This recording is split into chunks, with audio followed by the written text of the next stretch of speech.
Good evening, everyone. Welcome to the Theodore Roosevelt School's virtual back to school night. My name is Nick DeStefano, and I am the acting principal at TRS.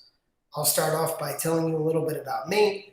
I taught grades 5 through 12 for 12 years. I have served as a Dean of Discipline, Dean of Students, Athletic Director, Assistant Principal at Weehawken High School, and now as the Director of Student Achievement. My wife is a literacy coach for the Clifton Public Schools.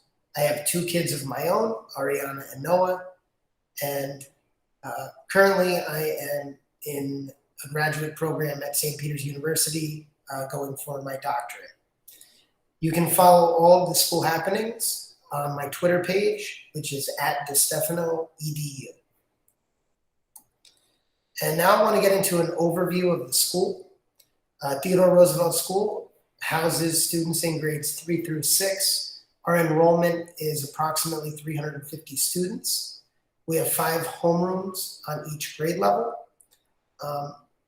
We are departmentalized, so that's a little bit different for our 3rd grade students coming from Webster School. The students have different teachers for reading, English language arts, math, science, and social studies. Currently, because of our COVID protocols, the students stay in their homeroom for the majority of the day, and these other teachers that they see throughout the day in other subject areas rotate to their classroom. Our special area classes are physical education, Spanish, music, art, and library. So we have 5 specials, 5 days of the week. The students have one of those specials each day. Our phys ed goes outside whenever the weather is nice, and students this year are able to visit the library. Spanish, music, and art are traveling to the classrooms. We also have many special services available. We have a school counselor, Mr. Ferrer, our reading specialist that is split between Webster School and Roosevelt School. We have our school nurse, Nurse Rita, our academic support team. We have our coordinator of behavioral services, a behaviorist, an ESL teacher, and a speech therapist. Students who need any of these services, many of them are already receiving it, but if you feel that your child needs to take advantage of some of these special services, make sure to contact the school, and there might be an evaluation involved, or we could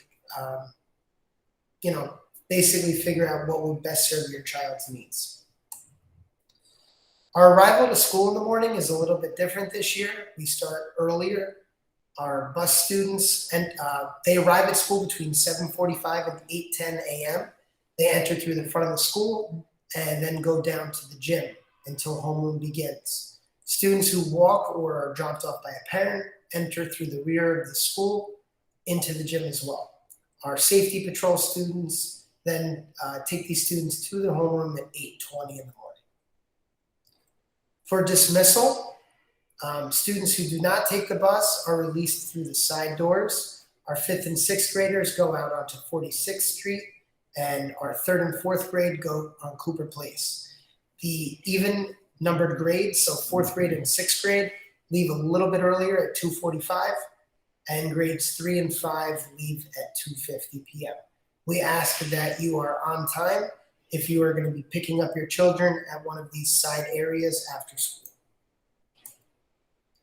Our schedule, we have a homeroom that goes from 8:20 to 8:45 in the morning.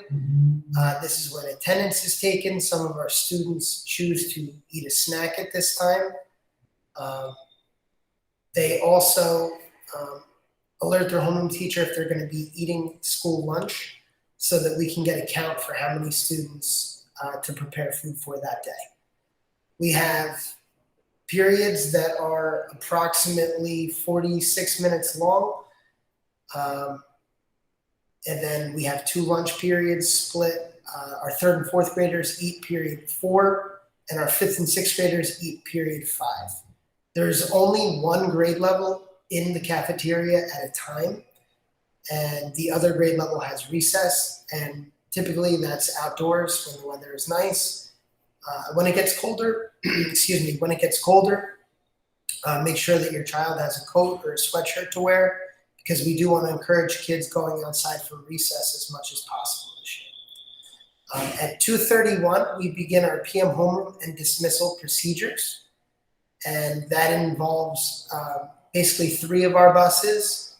Those bus students get called down to the gym first. And then once we get them out of here, our other 4 buses are called down, and then they go outside. I've received a lot of questions from parents about transportation this year. Just know that as a small district, we need to have flexibility. There are some cases where your student might have to go on a different numbered bus. Buses 1, 3, and 7, for example, leave Roosevelt School and they go to Webster School. So just know that if we don't have a driver for a particular day, your child might be on a different numbered bus, but that we have a lot of protocols, multiple layers to make sure that all students are accounted for.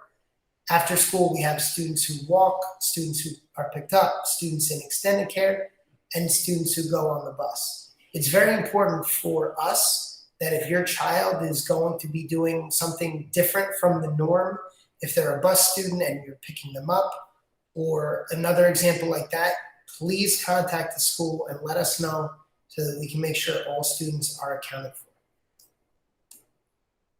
The safety protocols that we have in place this year, our bus students have their temperature taken before they get on the bus. All staff and students have their temperatures taken at our kiosks in the building when they arrive. They're encouraged to sanitize frequently. Wearing a mask is mandatory, and using a shield on your desk is optional. If your child does not have a shield on their desk, but you would like them to, make sure you email their homeroom teacher and let them know. And something that has come up a few times already this year, if a student travels out of the area, they will have to quarantine for 7 days and get a COVID test. The best time is 3 days after you return on your travels. So please know this is the case. If you go out of the area, there are not exceptions. Your child will have to quarantine. We take this very seriously. Our breakfast and lunch, our breakfast program begins at 7:15 in the morning.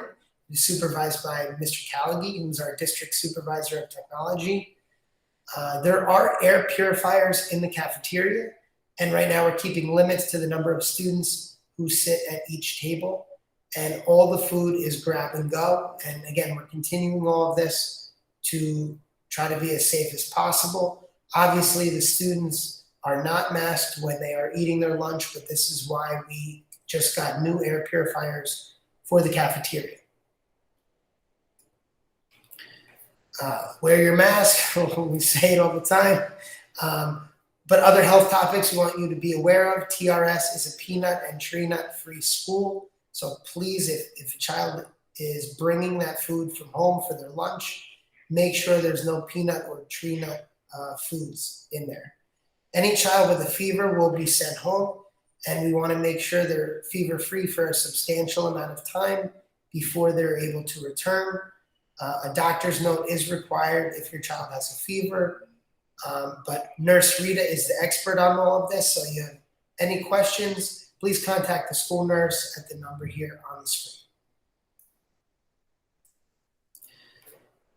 The PTA is a critical part of our school, and this year they want to get back to doing some of the activities that they could not do during COVID. I'm really looking forward to the book fair that they'll be holding in December. The meetings will be the first Thursday of every month, beginning October 7th.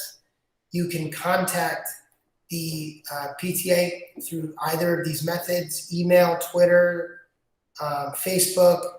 There was a flyer that was recently sent out via email. And this is the officers, so that you know who to contact. We'll be getting back into doing lots of enrichment this year, and we're looking forward to having the parents play a critical role in their children's success here in the school. In terms of staying connected, there are a lot of ways. All of our students have a device. Our teachers use Google Classroom. There is a real-time parent portal where all of the correspondence will be posted. Through One Call Now, you will receive email alerts. I like to post a lot of things on Twitter. The teachers will be emailing you, so please, whatever email you have provided to the school, make sure you're checking that email regularly. I've put my email address here on the screen for you. And, that's basically it. If you have any questions, we are happy to answer them for you. Reach out to us. I will be looking forward to beginning Principal's Coffee this year, and that'll be virtual. I'll be sending out Google Meet links. If you would like to meet with me at 7 a.m. from like 7 to 7:30, if you have questions about the school, questions about any of our procedures and how we do things, I'll be happy to answer them for you. I hope everybody has a great night. Hopefully next year you'll be doing this in person with Mrs. Mara. We wish her the best while she is out on her maternity leave, but I ensure to you that your children are in great hands right now, and email me if you have any questions. Thank you.